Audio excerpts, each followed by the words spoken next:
Assalamualaikum warahmatullahi wabarakatuh. Bismillahirrahmanirrahim. Alhamdulillahirabbil alamin. Wassalatu wassalamu ala asyrofil mursalin wa ala alihi washabihi ajma'in, amma ba'du. Bapak Ibu sekalian, para pemirsa yang senantiasa dimuliakan Allah rahimakumullah. Kita senantiasa ingat pada Allah Subhanahu wa taala karena kita semua Allah.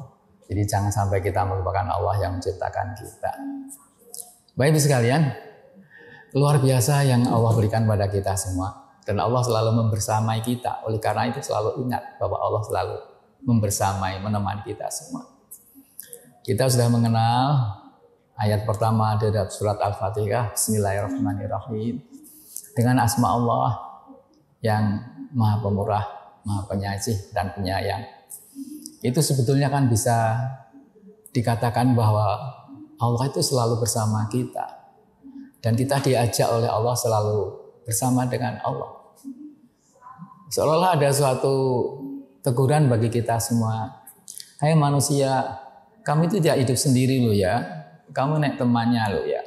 Ada yang menemani. Yang menemani itu adalah sangat memperhatikan kamu dan sangat penuh dengan kasih sayang kepadamu. Kamu ingin tahu namanya?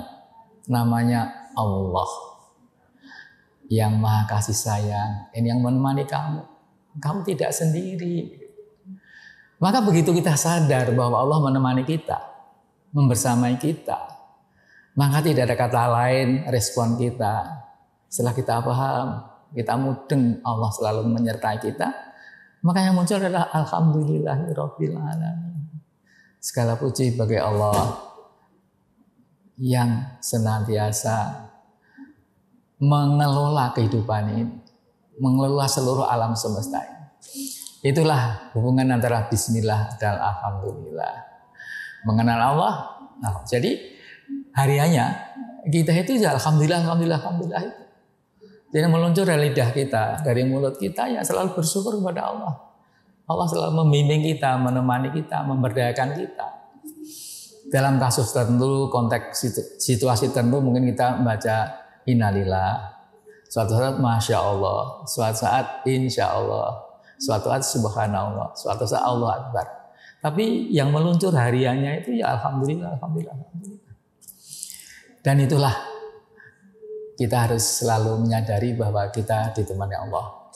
Karena dengan merasa dekat dengan Allah, teman Allah, hidup kita akan terjaga. Kita tidak mungkin akan berbuat yang jelek, yang jahat, yang merugikan orang lain. Karena Allah itu Maha Kasih Sayang. Coba kita perhatikan, Allah memberikan kesempatan kita untuk ngomong apa saja, berpikir apa, secara fisik ya tangan kaki kita gerakkan.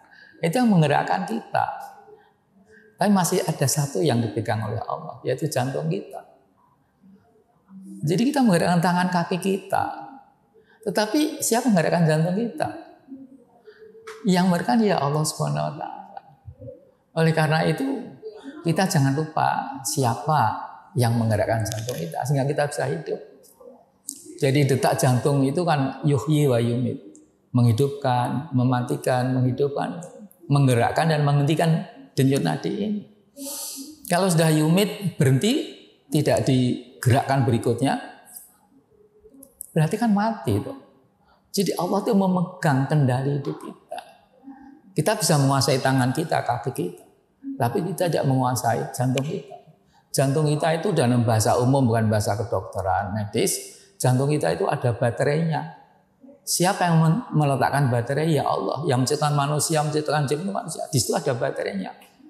Usia baterai itu kapan? Kalau kita punya HP, tinggal 5%, kita cepat-cepat cari colokan. Kan gitu. Tapi baterai yang dalam jantung kita itu ketika lahir 100%. Tapi dalam perjalanan waktu itu sekarang itu tinggal berapa persen.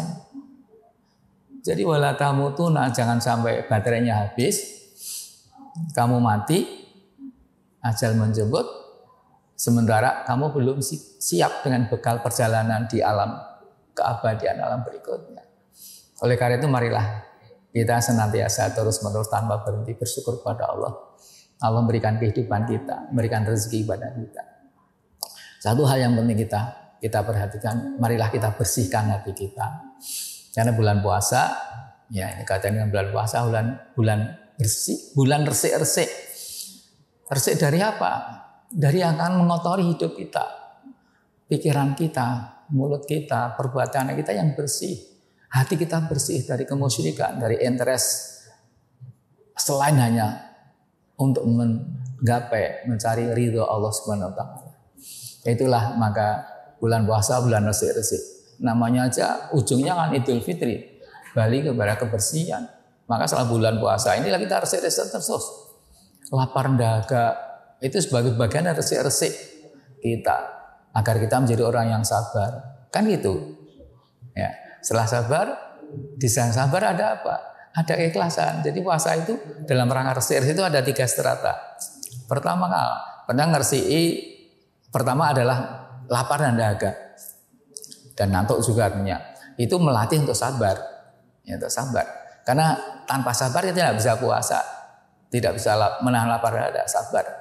Di dalam sabar itu ada ikhlas. Jadi lapar dahaga itu yang kita rasakan yang di luar, di dalamnya ada kekuatan yang namanya sabar. Di dalam sabar ada keikhlasan, ketulusan. Nah, dan ketulusan keikhlasan inilah sebetulnya nilai hidup yang tertinggi dalam hidup, ikhlas. Raditu billahi, aku ikhlas, aku ridho, aku senang hati menerima Allah sebagai Tuhanku. Wabil Islami dina, wabi Muhammadin nabiyya wa rasulah. Dan itulah maka puasa mendidik kita untuk resik-resik dari segala keyakinan hidup yang kurang pas. Resik-resik dari pikiran, dari hati, dari ucapan, dari perbuatan. Itu semua dalam rangka untuk resik-resik. Dan orang yang resik, qad aflaha man tazakka, berbahagialah, beruntunglah orang-orang yang resik, orang yang membersihkan diri. Ya mudah-mudahan dalam bulan puasa ini kita bisa tuntas dalam membersihkan diri, menjadi orang yang bersih secara spiritual dari dosa-dosa dari Allah, dan bersih dari ucapan-ucapan kita, bersih di dalam hubungan kita dengan sesama, saling memaafkan. Dan bersih tentunya bersih dari rezeki kita juga ya, karena kita menggoda lewat rezeki juga ya.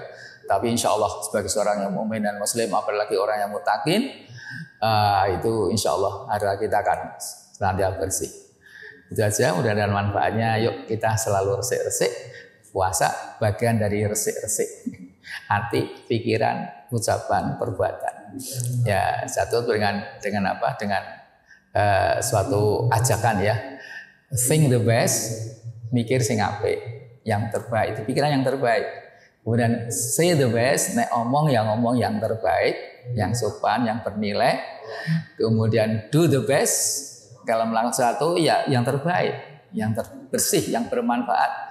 Associate with the best, nanti konco-konco sing apik kabeh, karena ngajak saling mengajak kebaikan, you will get the best. Anda akan mendapatkan kebaikan dalam kehidupan ini. Sekian dan manfaatnya. Billahi taufiq hidayah. Assalamualaikum warahmatullahi wabarakatuh.